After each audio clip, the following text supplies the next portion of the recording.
Very good. Okay, well, hello, Dennis J. Snower, my friend and colleague. How are you? Hi, David. Delighted to talk to you. Indeed, I'm delighted to talk with you about our five-part series of articles titled Rethinking the Theoretical Foundation of Economics. It has been a long time in creation, including an earlier draft that's been circulating online and an earlier conversation between us on evonomics.com. But finally, part one has been published in the online open access journal Economics, with the other parts soon to follow. So I want to briefly introduce ourselves and then step through the five-part series, which we call a new paradigm, the multi-level paradigm. So you need no introduction in economic circles, but for our more diverse audience, who are you, Dennis Snower?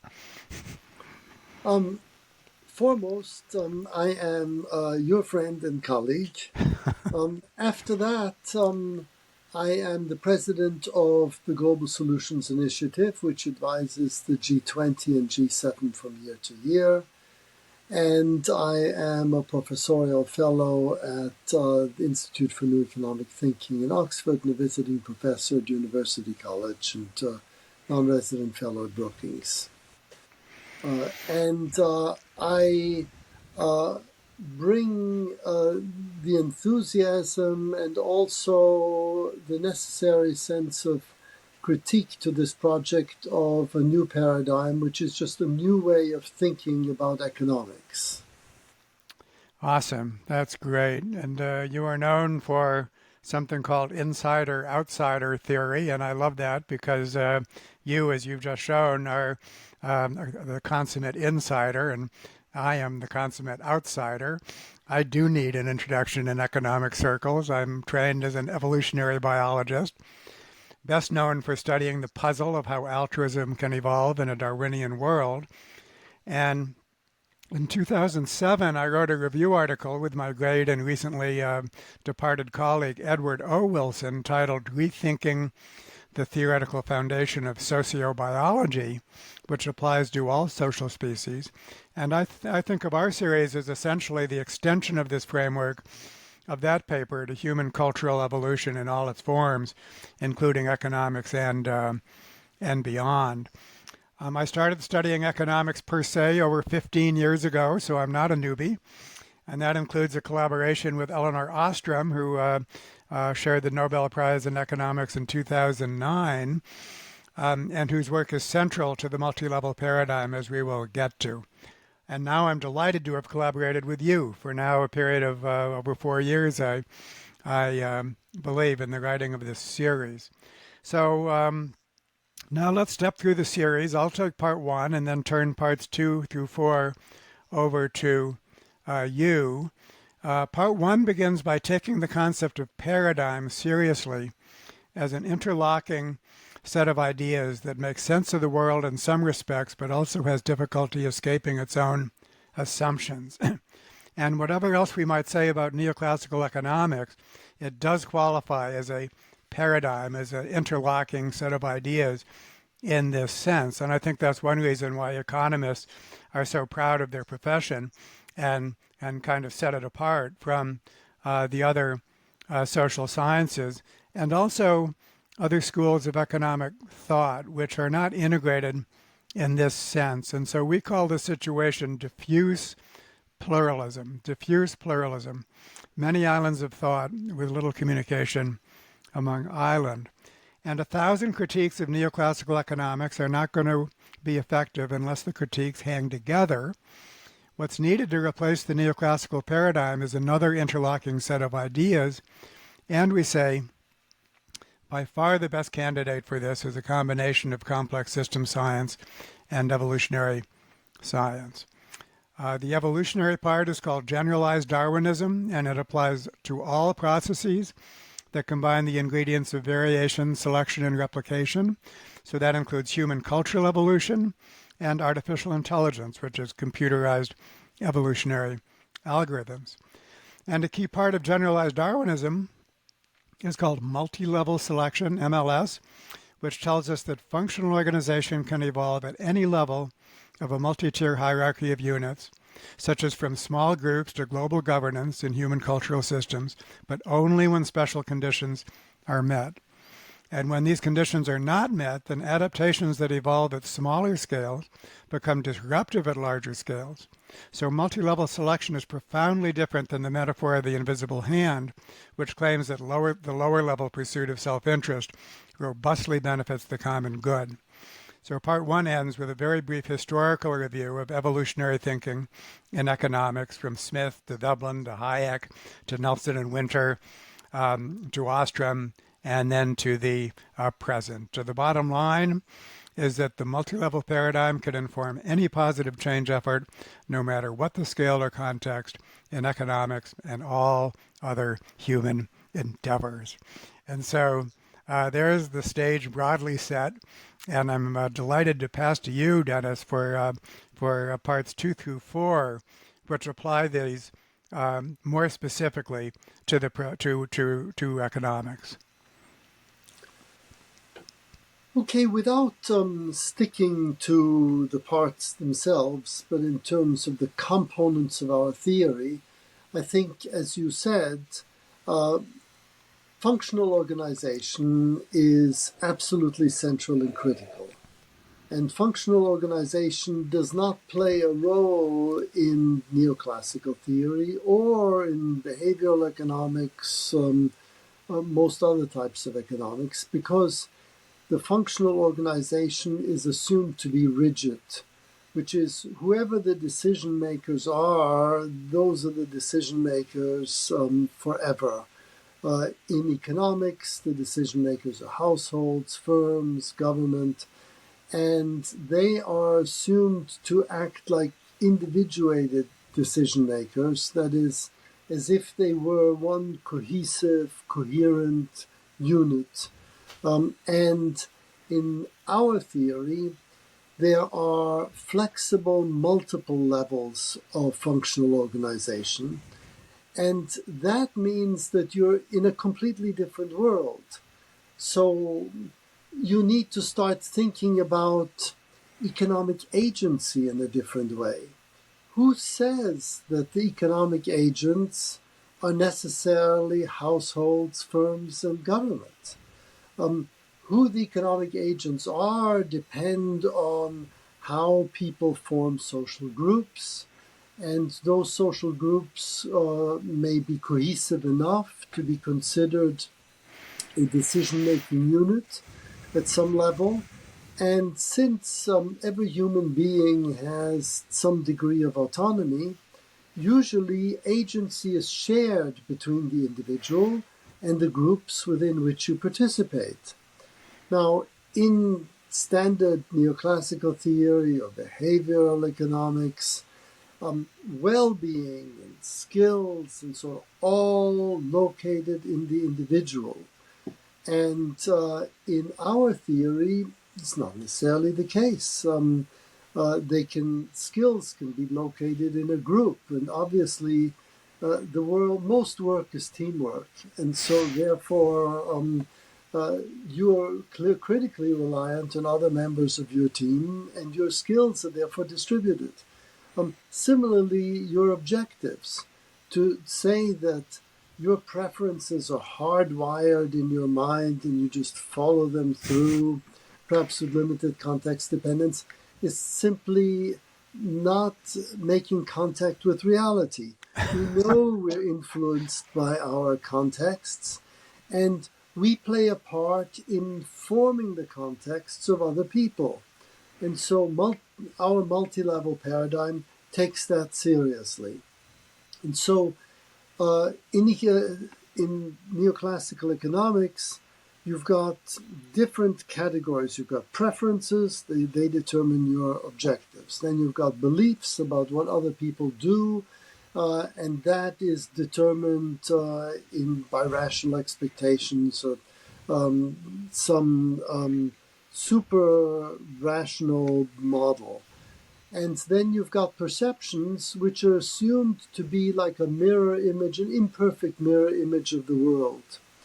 And in our theory, perceptions, beliefs, and objectives all form part of one package.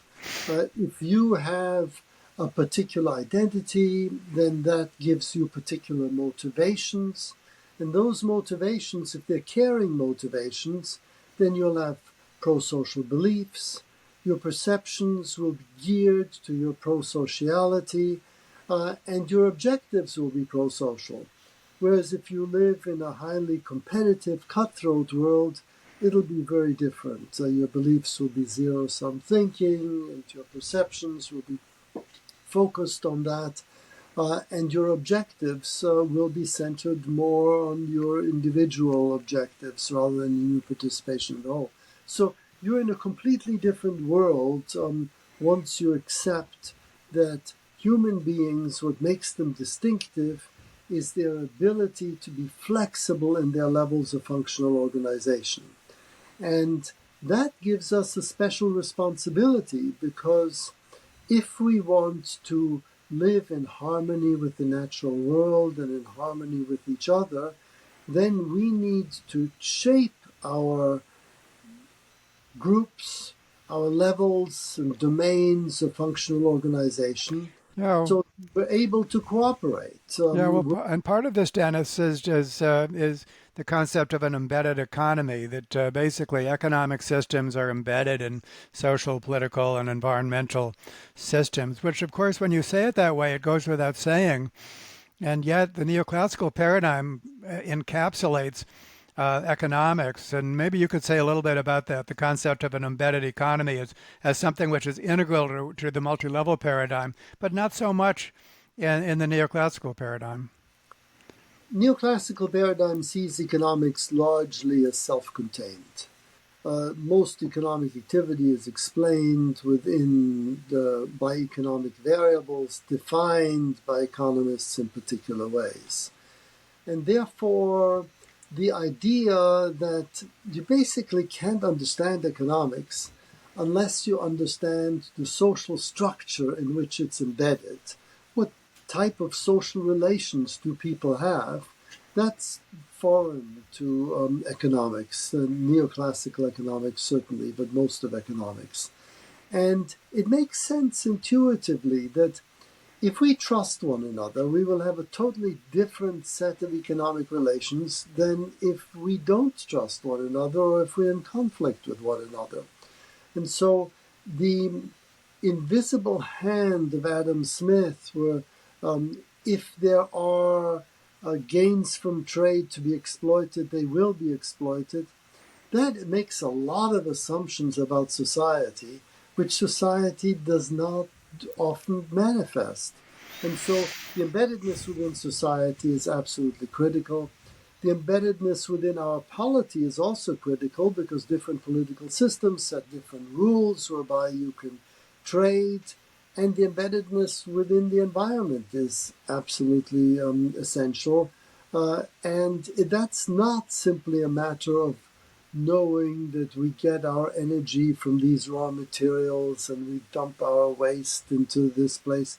But the environment provides a context within which we make decisions, and according to the multi-level paradigm, this context dependence is ubiquitous. And so the element, so we've had functional organization, we have the embedded economy, which relates integrally to functional organization. And then the third core feature of our paradigm is uncertainty. Neoclassical economics, also behavioral economics, focuses primarily on risk, and that is, you know the probability distributions, you just don't know the realized values of whatever it is that you don't know. And in the multi-level paradigm, we take seriously the fundamental incomprehensibility of our world. We basically don't understand, even the workings of our own mind, but the workings of other minds and the natural world. It's imperfect. And therefore, the best that we can do in terms of economic modeling is work in terms of small worlds, which is little mental models that we can manage and fit into our heads at the same time and communicate about. and they are likely to be wrong much of the time. And our best chance is to build those models that are likely to be right for the purposes at hand at the moment.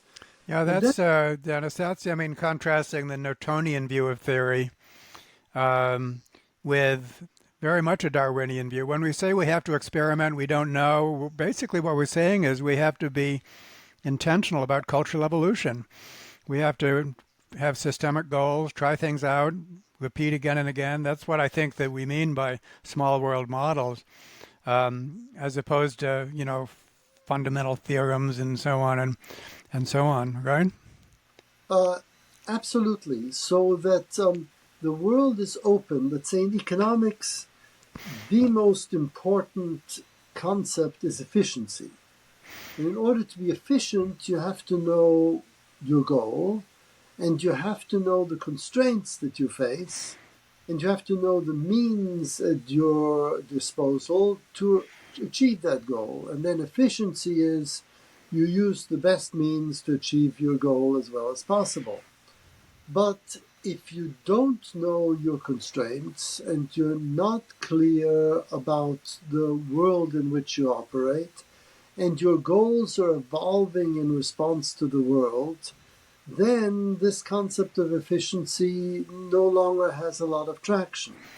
And then there are other concepts that become important, but that are sometimes, often in fact, diametrically opposed to efficiency, like resilience, robustness, and particular adaptability.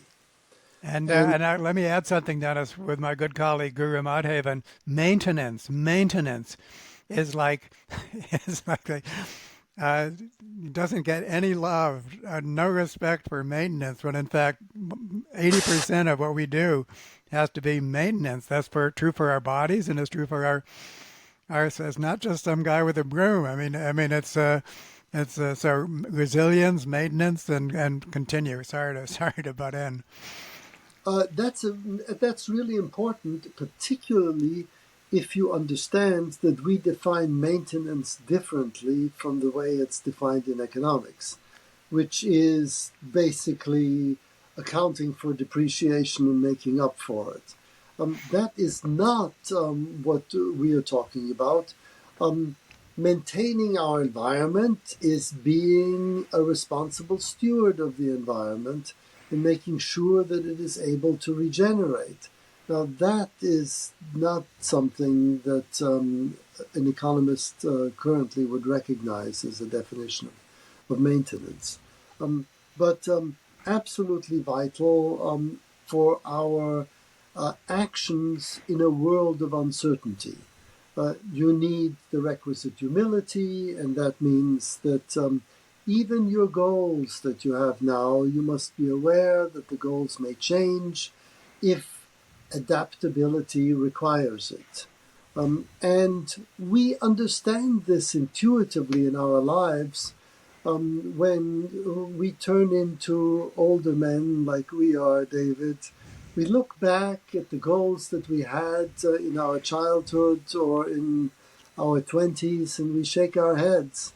And that doesn't mean necessarily that we have a superior understanding of exactly where we were then, but it does mean that we've adapted to our environment and our goals have changed in response. And so that is really important. And it's also important to understand that the correspondence theory of truth, which is what all of economics is based on, which is that there is an independent reality out there, and our knowledge is simply corresponds to that reality.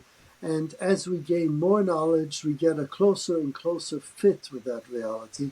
That is something that we cast aside because we create our reality, and through gaining more knowledge, we create a new reality for ourselves to which we adapt.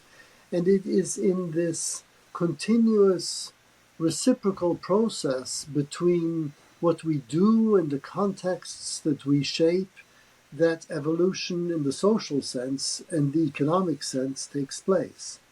And that leads to the next core feature of the multi-level paradigm, which is theory pluralism.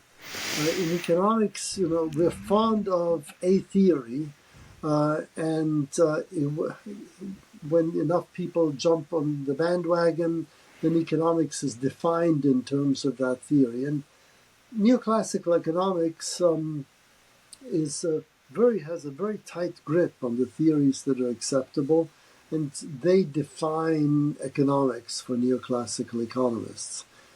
Our paradigm says actually you should have a plurality of theories, all of which are largely compatible with the evidence that you have, but they have different predictions. And so, as you move along and as you get surprised by what the world does in contrast to what your theory predicts, you then have a broader cognitive space to deal with the surprises. It's like keeping your eyes open in the dark. And that is terribly important and also alien to current economic theorizing.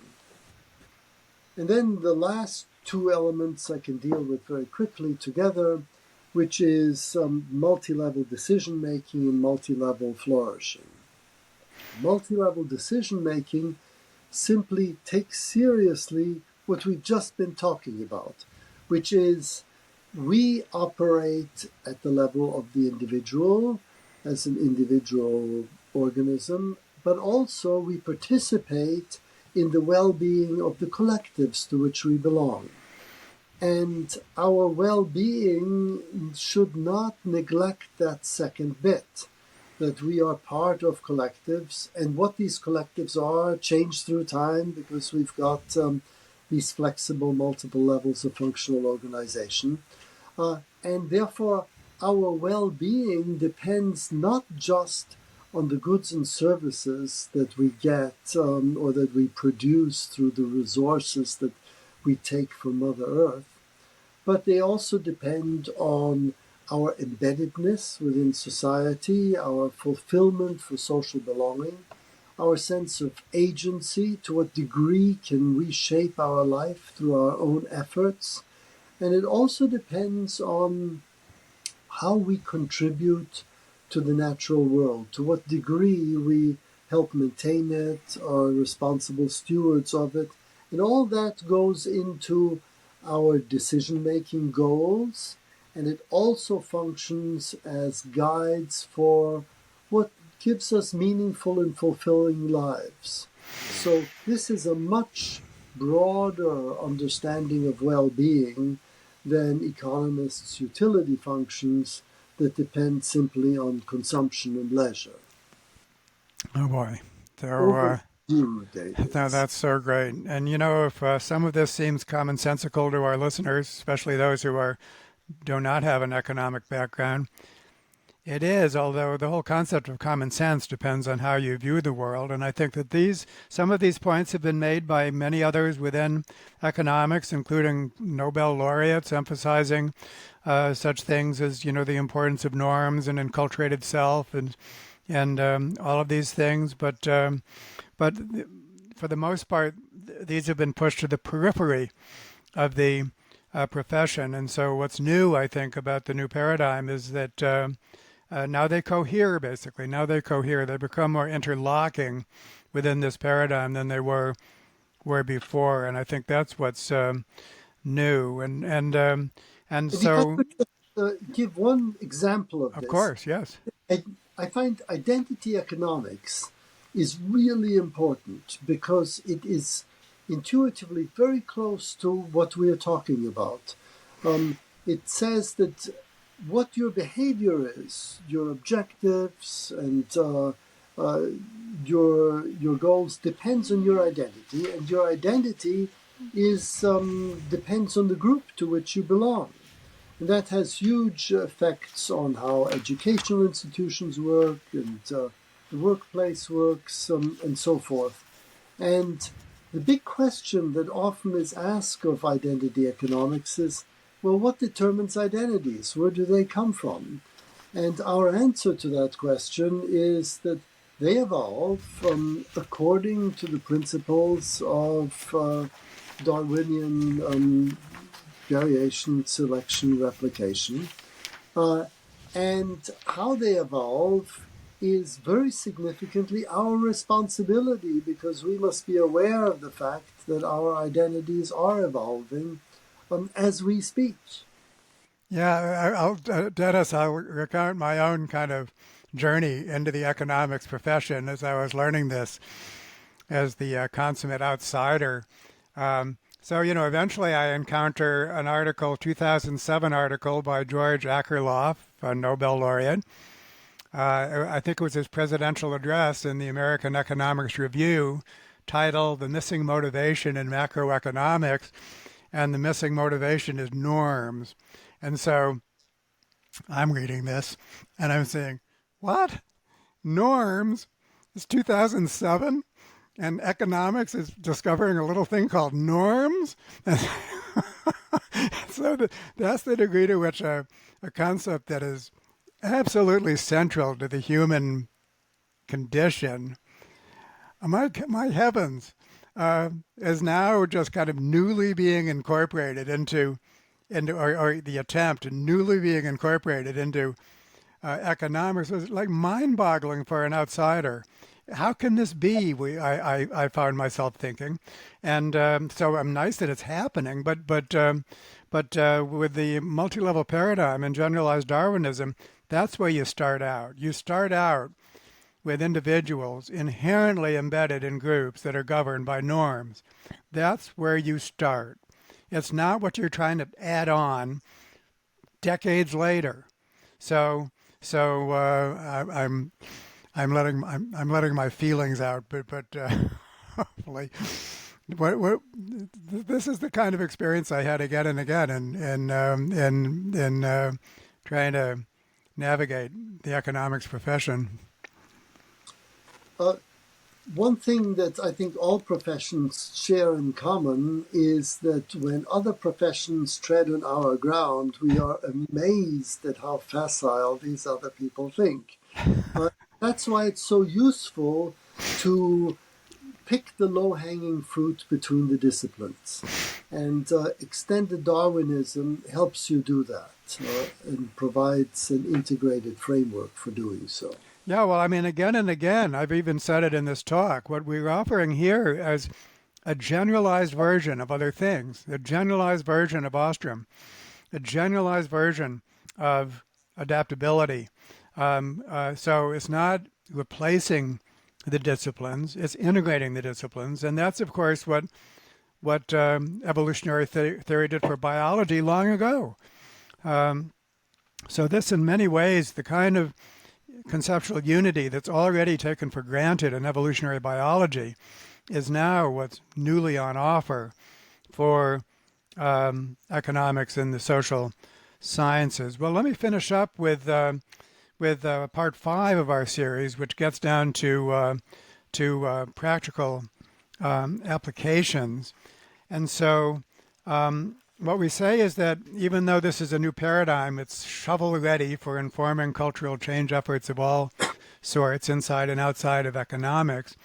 And a foundational insight, which we've actually already covered, is that individual people never lived alone during our entire history as a species. We always lived in small and, for the most part, highly cooperative groups, starting at a small scale with larger scales, larger scale cooperative societies being layered on through about 10,000 years of human history. So whereas the starting point of neoclassical economics is the autonomous individual, Homo economicus, the starting point of the multi-level paradigm is individuals as part of something larger than themselves. And that has actually been baked in by genetic evolution into our brains and bodies, the trade-off decisions we make. We always genetically are factoring in our social resources in addition to our personal resources. And yet at the same time, groups are not automatically good. They require appropriate structure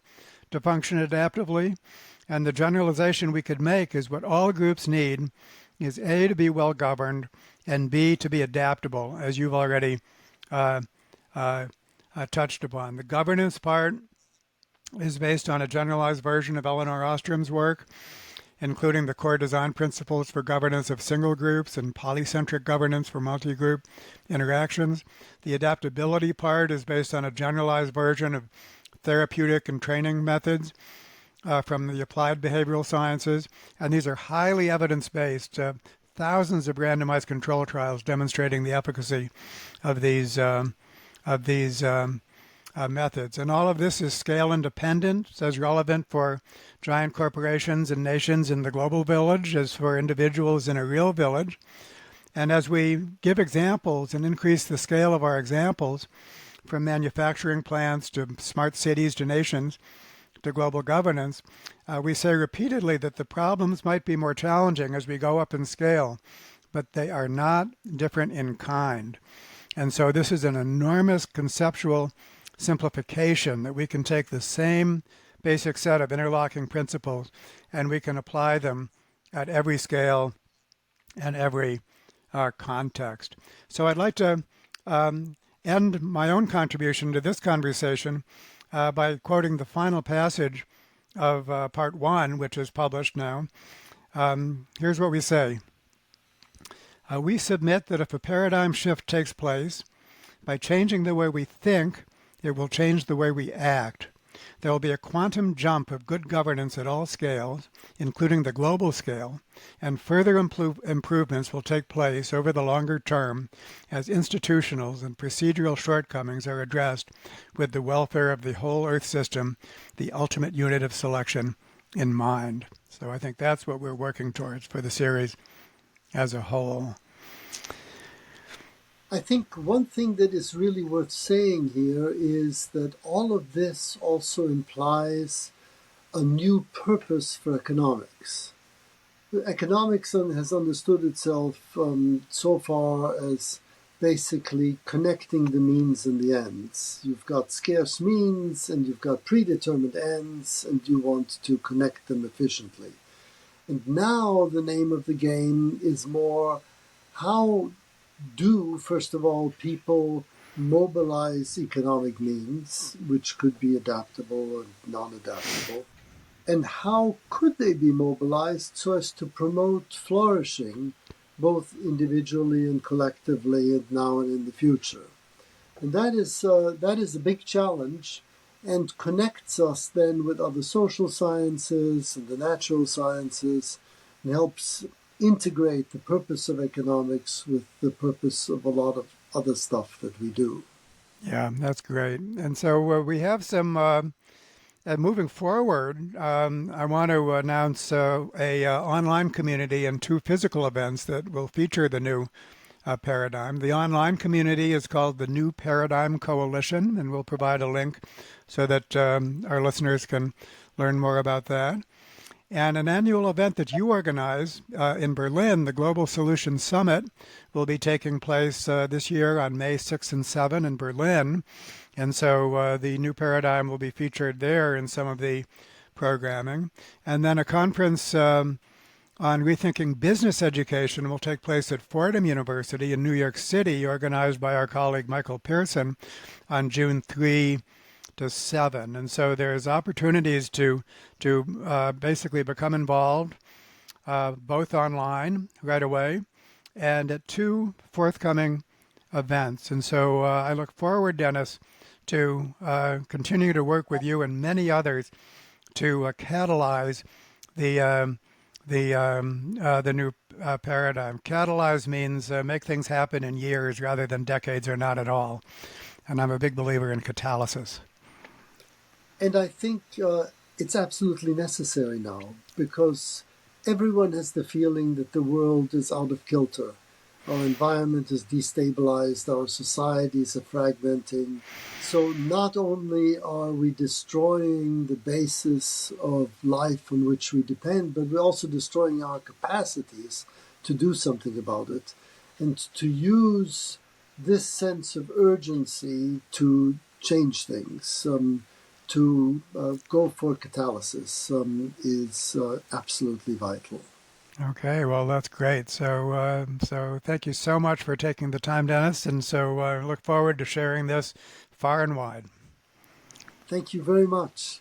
Great pleasure as always. Okay, bye bye.